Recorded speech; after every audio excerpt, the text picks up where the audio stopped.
Om Namo Bhagavate Vasudevaya. Om Namo Bhagavate Vasudevaya. Om Namo Bhagavate Vasudevaya. Namo Vishnupadaya Krishna Prishtaya Bhutale Srimate Bhaktivedanta Swami Niti Namine Namaste Saraswate Devi Gauravani Pracharine Nirvishesha Shunyavadi Pashyata Desatarine. Jai Sri Krishna Chaitanya Prabhu Nityananda Shri Advaita Gadadhar Shivasadi Gaur Bhaktavrinda. Hare Krishna Krishna Krishna Hare Hare, Hare Rama Rama Rama Hare Hare. Mukham Karoti Vachalam Pangum Langaite Girim Yat Krupatam Ham Vande Shri Gurum Devatam.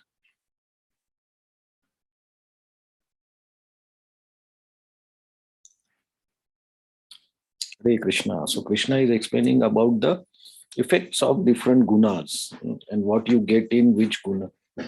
So this verse also explains on the same line what we can say a progressive or immediate effect. So Sattvat Sanjayate Jnanam.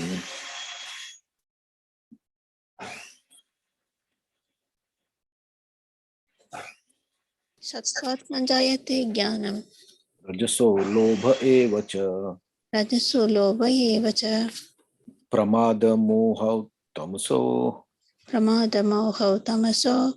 Bhavato Ajnanam Eva Cha. Bhavato Ajnanam Eva Cha. Can you please stand? Sattvat Sanjayate Jnanam. Rajaso Lobha Eva Cha. Pramada Moha Tamaso. Bhavato Ajnanam Eva Cha. Sattvat sanjayate jnanam rajaso lobha eva cha pramada moha tamasho bhavato ajnanam eva cha.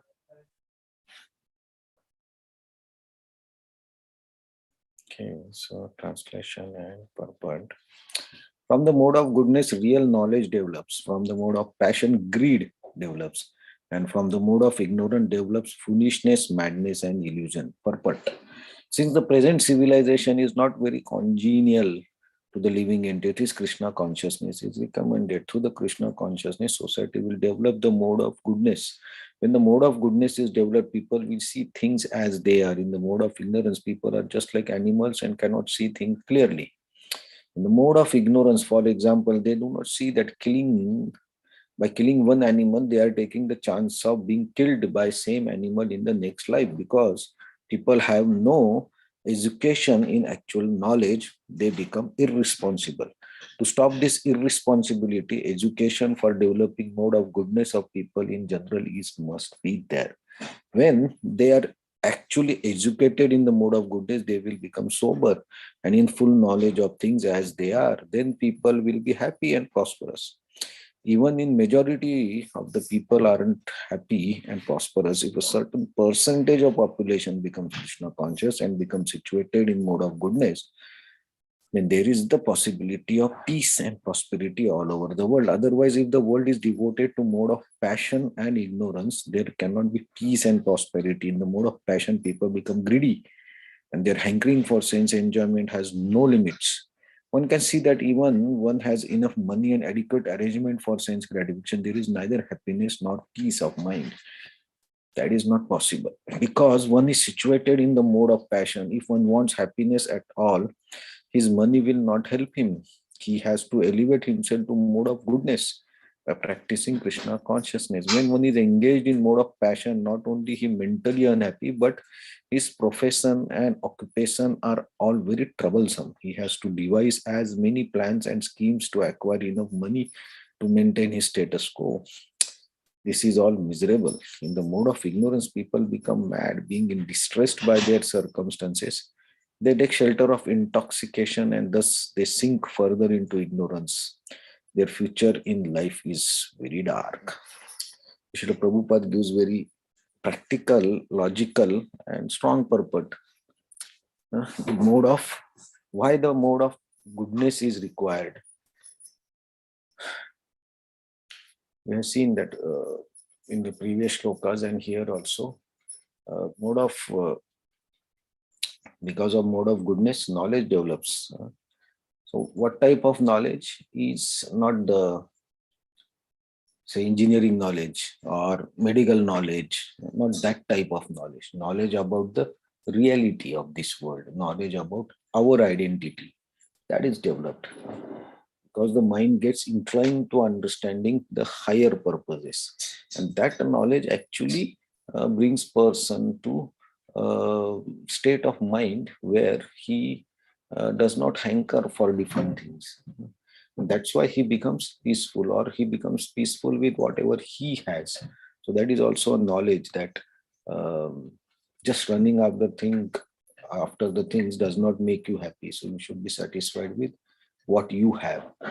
Yes, it's a higher consciousness. So in mode of goodness inclines you to that, but mode of passion and ignorance, which is the most prominent mode in Kali Yuga, most of the people in that more passion mode.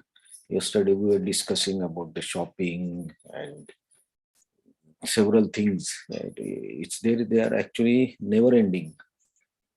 So we discussed like going to shopping is difficult, and sometimes at home also we have so many things in our house that at times we don't know what to do with all those things, and then we have to just think and do something. So that also is a misery. We have to understand that that is a misery, that having so many things and just spend time in thinking about them is misery.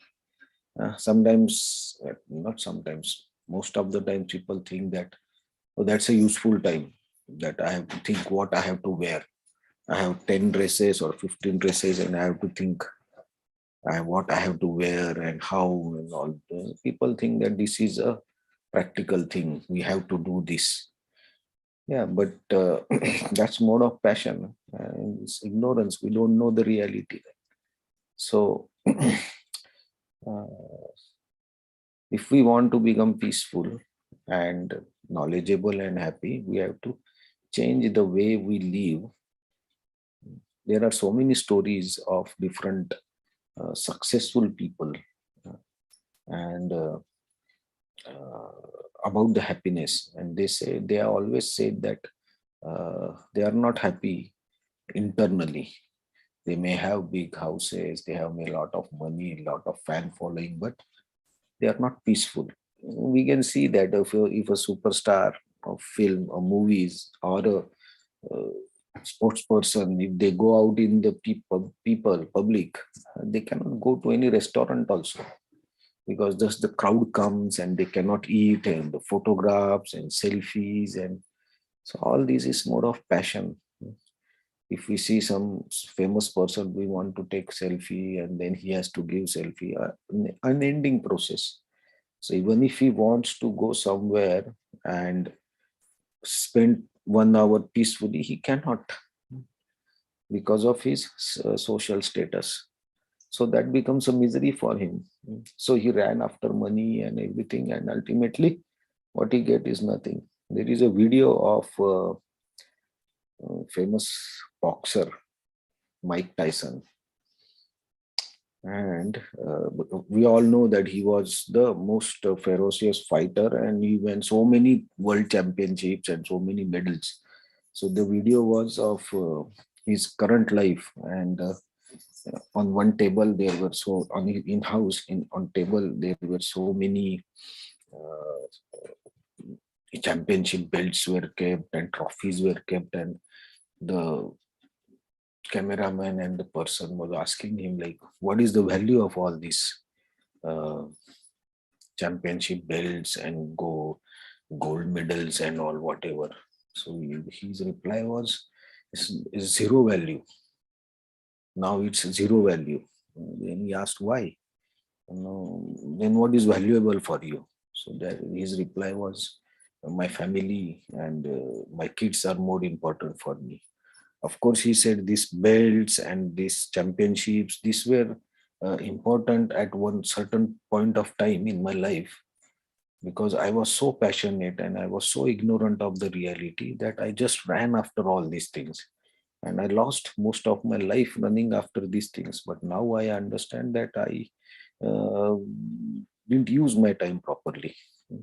So that is his statement. It's not only of Tyson, but many other people also have given these statements that we don't understand, or we generally understand the real purpose after we lose the time, and then it's very late.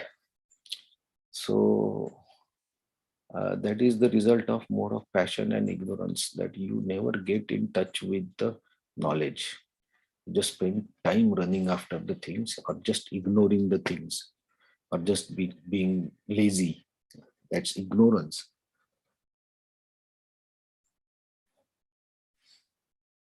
So it's very difficult situation.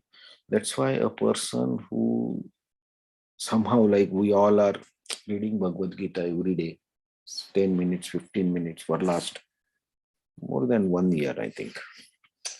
So we have somehow got in touch with this Bhagavad Gita, and by some uh, different uh, situations, we have kept going forward in reading. So we have somehow got some knowledge of Bhagavad Gita, and we understand the philosophy at least. And we are trying to, of course, I hope everybody is trying to apply it and live by Bhagavad Gita. So we know certain things now, at least theoretically, if not practically convinced. But that is much higher knowledge. How many of population in um, Tokyo? Tokyo's population is how much? 14 million, 20 million, something. How many of them are reading Bhagavad Gita at this point? I don't know. Maybe we are reading 5, 5, 6, and maybe some other people reading. Right? So it's very rare knowledge that we have come across. So this some arrangement that we have reading Bhagavad Gita every day. So when we read Bhagavad Gita, we understand some higher purposes. That's mode of goodness. That's a knowledge. So we have to apply this knowledge in our life so that the people around us see and they think, "Oh, why this person is happy or peaceful."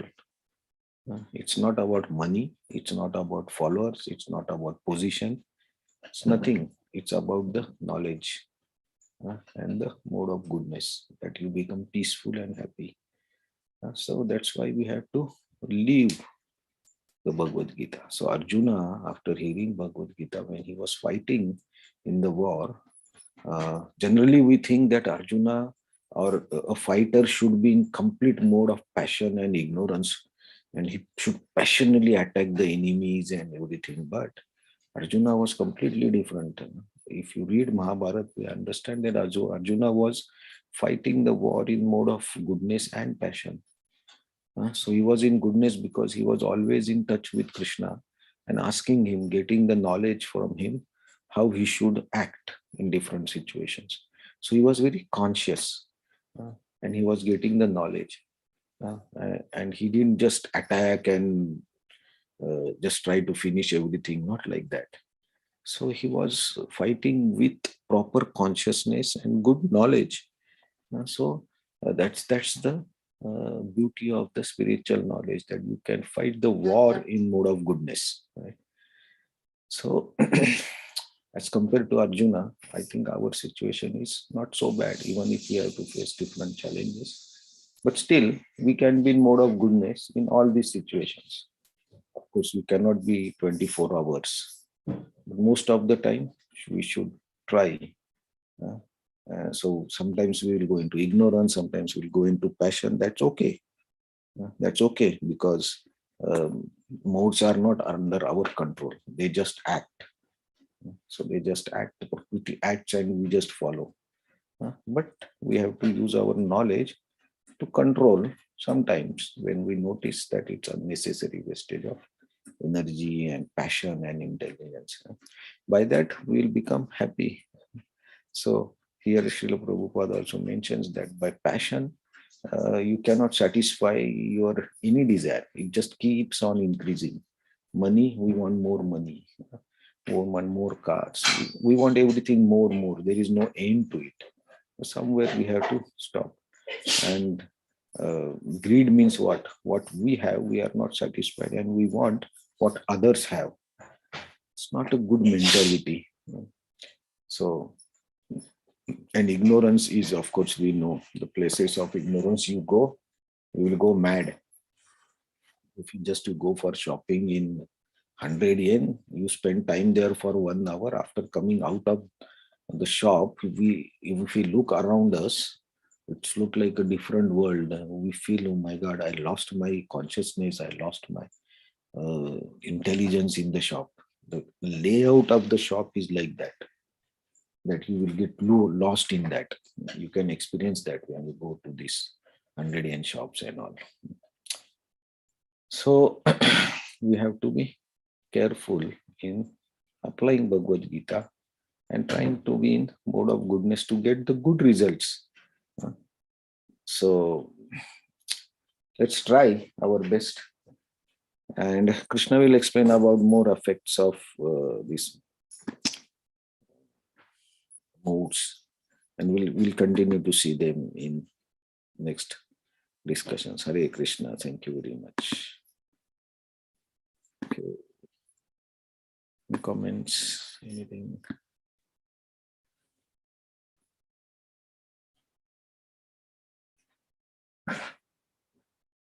Okay, thank you very much. Bhagavad Gita ki jai. We'll see you tomorrow. Thank you so much, Hare Krishna.